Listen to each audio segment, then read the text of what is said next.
The combine goes down on a Wednesday morning in the first week of October, and the corn is ready,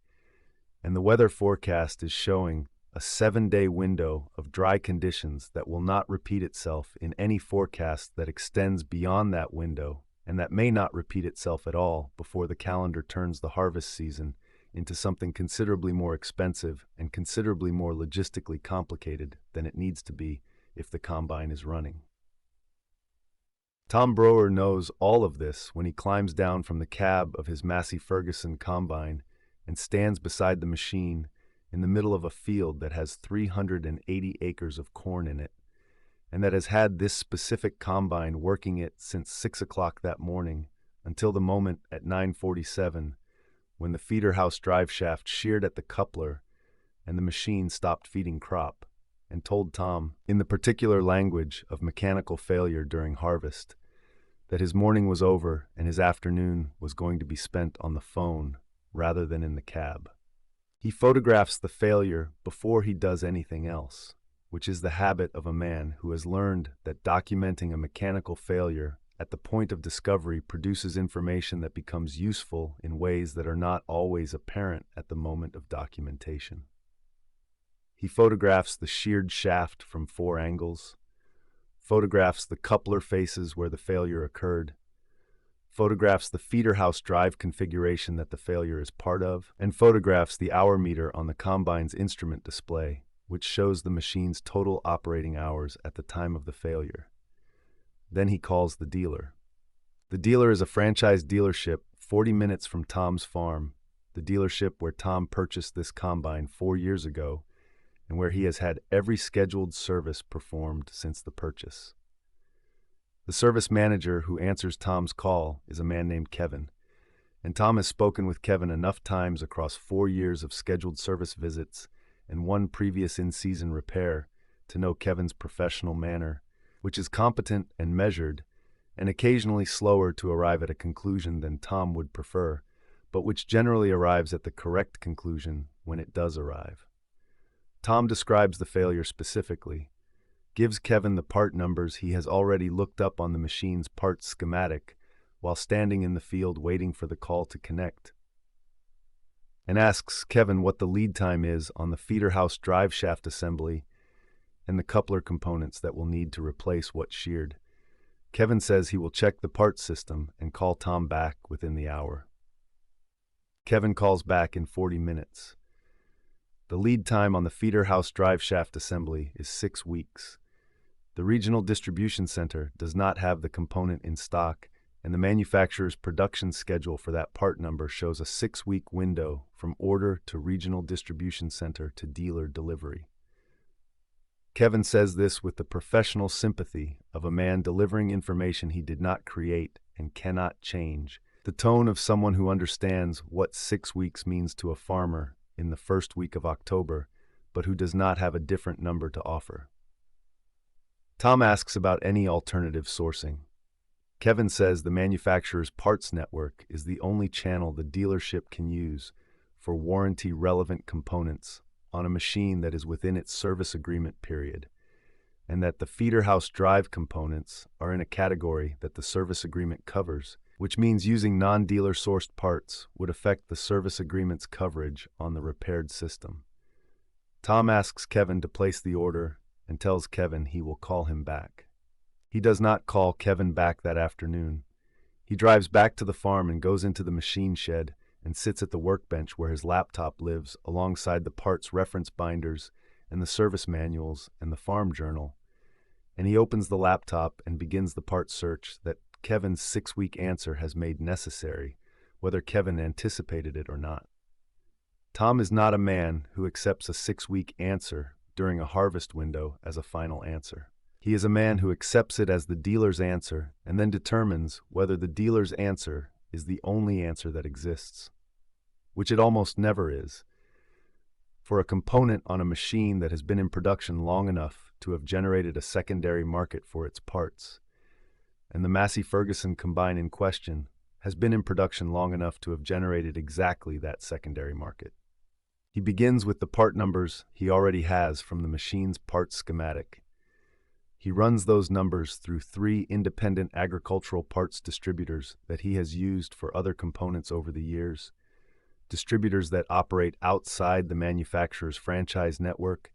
and that source components through channels that include aftermarket manufacturing, new old stock, dealer inventories, and the parts that come off machines that have been retired from service for reasons unrelated to the components Tom needs.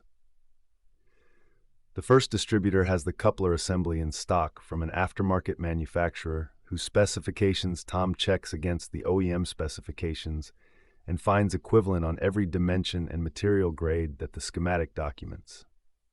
The second distributor has a feeder house drive shaft from new old stock inventory at a regional dealer that retired its Massey Ferguson franchise 2 years earlier and liquidated its parts inventory through the independent distribution network. Tom calls the second distributor to confirm the part number match and the stock quantity and is told that the shaft is in inventory, has been inspected, and can ship same day for next morning delivery. He has both components sourced by 3 o'clock Wednesday afternoon, less than 5 hours after the failure occurred, and both can be at his farm by Thursday morning at a combined cost that is below the dealer's quoted price for the same components through the manufacturer's network. He places both orders. He calls his neighbor, who has done mechanical work with Tom before and who agrees to help with the installation Thursday morning when the parts arrive. Then Tom calls Kevin. The call to Kevin is the call that Tom has been thinking about since he placed the parts orders, because Tom is not a man who cancels a parts order without informing the dealer, and he is not a man who has the conversation that the cancellation requires without thinking through how he wants to have it.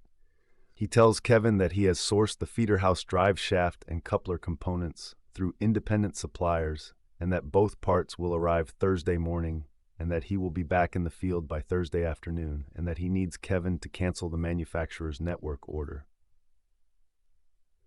There is a pause on Kevin's end of the line that is brief but present, the pause of a man whose professional training is pulling him in one direction and whose institutional position is pulling him in another, and who is working out in real time which one is going to determine what he says next. What Kevin says next is not what Tom expects. Kevin does not say he is glad Tom found a solution. Kevin does not say he understands and will cancel the order. Kevin says that using non-OEM components on the feeder house drive system will affect the machine's service agreement coverage on that system and potentially on adjacent systems, that the service agreement's language connects to the feeder house drive in its component interdependency clauses.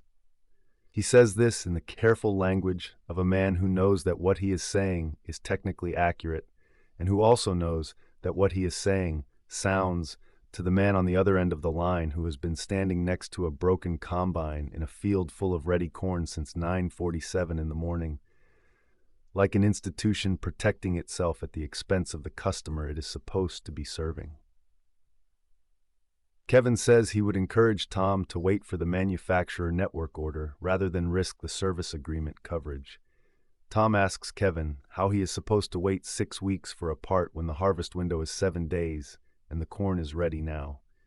Kevin says he understands the difficulty. Tom says he does not think Kevin does and ends the call. The parts arrive Thursday morning at 7:15, which is earlier than the delivery estimate, and which Tom considers the first piece of genuinely good news since Wednesday morning. He and his neighbor have the feeder house drive shaft and coupler replaced by 10:30, a 3-hour installation that goes smoothly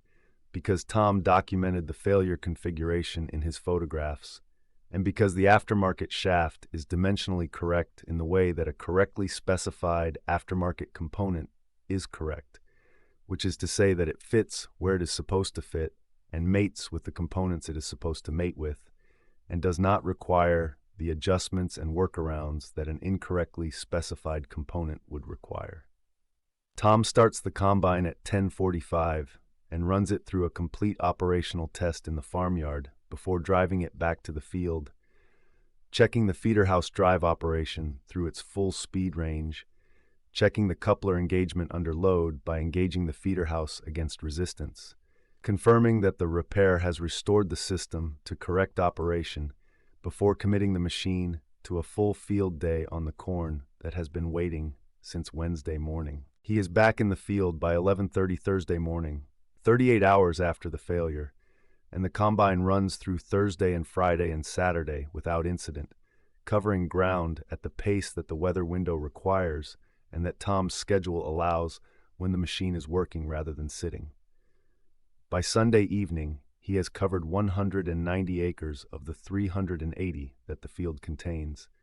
which is ahead of the pace he would need to finish before the weather window closes, and which gives him enough buffer that a normal Monday and Tuesday will complete the field with margin to spare before the forecast's 7-day dry period ends. The letter from the dealership arrives the following Tuesday, which is the day Tom finishes the field,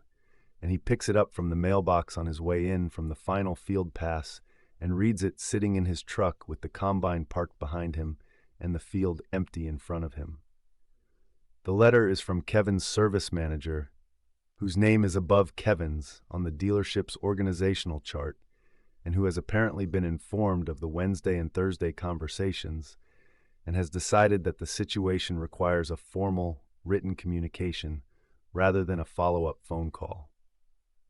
The letter informs Tom that the installation of non-OEM components on the combine's feeder house drive system has resulted in the following changes to his service agreement coverage. And it lists the changes across 3 bullet points that together describe a meaningful reduction in what the service agreement will cover going forward, including the feeder house system and its connected components, and a broader category of systems that the agreement's language ties to the primary drivetrain of the feeder house as an interconnected system. The letter closes with an offer to restore full service agreement coverage upon inspection of the non-OEM components by the dealership's service department and replacement of any components that do not meet OEM specifications at Tom's expense. Tom reads the letter twice in his truck and then drives to the house and puts the letter on the kitchen table and sits with it the way he sat with Kevin's 6-week answer on Wednesday afternoon, which is long enough to be certain about what he thinks before he decides what to do about it. What he thinks is this: he purchased a service agreement from this dealership as part of a relationship that he expected to serve his operation in the way that service agreements are supposed to serve farming operations, which is by providing reliable parts and service support when the machine needs it. The machine needed it on a Wednesday morning in October, with a harvest window open and 380 acres of corn ready. The service agreement's support in that moment was a 6-week lead time on a critical component. His own 3-hour parts search provided a solution in 5 hours at a lower cost. The service agreement's response to his independent solution is a letter reducing his coverage. He sits with this sequence of events long enough to be certain that he is not mischaracterizing any part of it, and he is not. He calls an agricultural equipment attorney the following morning, which is not a call he makes in anger or in haste. It is a call he makes because the letter from the dealership raises questions about the service agreement's terms that Tom does not have the legal training to evaluate on his own, and that have financial implications significant enough to justify the cost of professional evaluation. The attorney reads the service agreement and the letter and calls Tom back the following afternoon with an assessment that takes 22 minutes to deliver and that Tom listens to without interrupting. The assessment identifies 2 issues with the dealership's position as expressed in the letter. The first is that the service agreement's language regarding non-OEM components specifies a notification and inspection process before coverage changes take effect, a process that the dealership did not follow in issuing the letter, having moved directly from Tom's phone call to the written coverage change without the intermediate inspection step that the agreement's own terms require. The second is that the service agreement's component interdependency language, which the letter uses to extend the coverage change beyond the feeder house system to adjacent systems, is written in terms that the attorney considers ambiguous in their application to Tom's situation, and that would require interpretation if the coverage change were ever relevant to an actual claim. Tom takes the attorney's assessment to a meeting with the dealership's service manager and the dealership's general manager, which he requests and which both agree to attend, because the attorney's letter that precedes the meeting makes clear that Tom has professional representation and that the meeting is an opportunity to resolve the situation without the alternative that the attorney's letter describes as available if the meeting does not produce a satisfactory outcome. The meeting takes 45 minutes. Tom presents the attorney's two issues without dramacy and without personal animosity, because the issues are specific and legal and do not require personal animosity to be serious. The general manager, who has been listening more than speaking for the first 30 minutes, asks Tom what outcome he is looking for. Tom says he wants the service agreement restored to its pre-letter terms, and he wants a written acknowledgement that the non-OEM components he installed do not constitute a basis for coverage changes under the agreement's actual language. The general manager looks at the service manager. The service manager looks at the agreement language that the attorney's letter quoted. The general manager says the dealership will restore the agreement to its pre-letter terms and provide the written acknowledgement Tom has requested. Tom drives back to the farm with the written acknowledgement signed by the general manager in the folder on the passenger seat. He files it in the farm records beside the service agreement and the attorney's letter and the documentation of the parts search and the installation, which together constitute a complete record of everything that happened from the Wednesday morning failure to the Tuesday afternoon meeting. He does not consider the outcome a victory in any dramatic sense.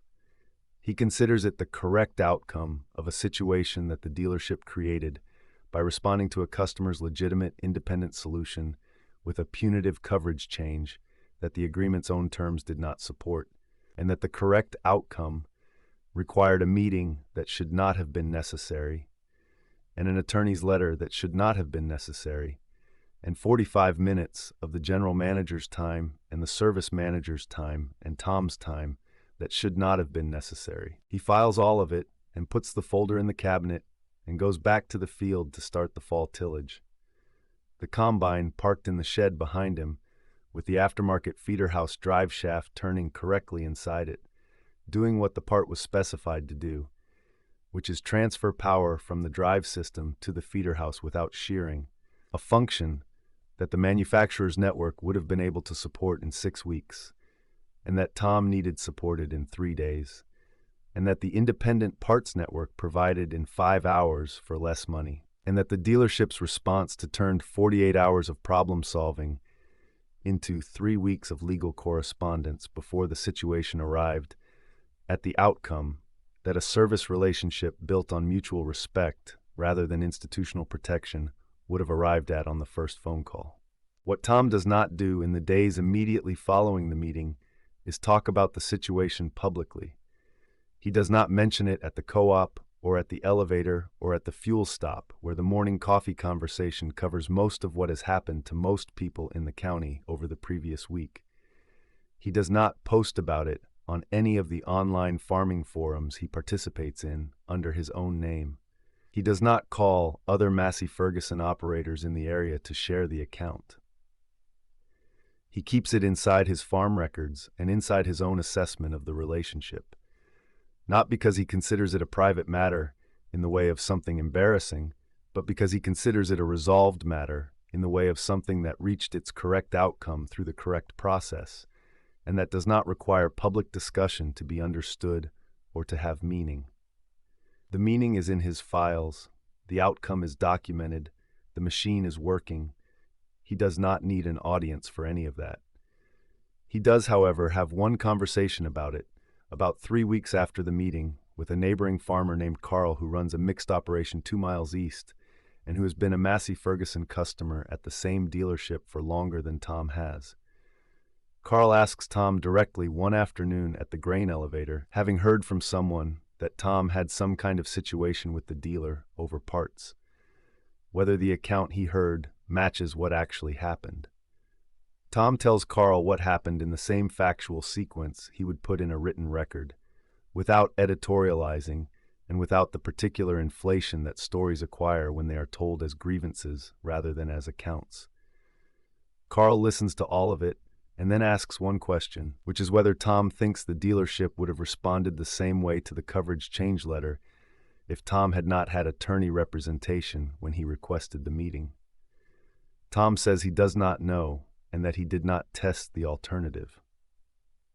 Carl nods and says that tells him something by itself, which is the observation of a man who has been dealing with institutional relationships long enough to understand that the answer to a question you did not need to ask is often contained in the fact that you needed representation to not need to ask it. Tom says that is probably right, and they talk about something else. The following spring, Tom renews the service agreement for another season, which is not the decision that his October experience might suggest from the outside, and which requires some explanation. He renews it because the agreement's coverage, when it is applied correctly, and when the parts network delivers on its timeline, is valuable to his operation in ways that the October failure was not representative of, and because the general manager's response in the meeting, while it required the meeting to produce it, was ultimately the correct response and came without the additional conditions or qualifications that would have told Tom the institution's instinct was to protect itself rather than to correct its error. He renews it with the knowledge that he has the documentation of October in his files and with the particular attention that a man pays to a service relationship after it has been tested in a way that revealed something about both parties that a smooth relationship does not reveal. He knows more about the dealership than he did in September. The dealership knows more about Tom than it did in September. The service agreement covers the machine for another season on terms that both parties now understand are real rather than theoretical, because October made them real. And real terms applied to a working relationship between a farmer and a dealer are the only kind of terms that actually mean anything when the combine goes down in the first week of harvest and the corn is ready and the weather window is 7 days and counting.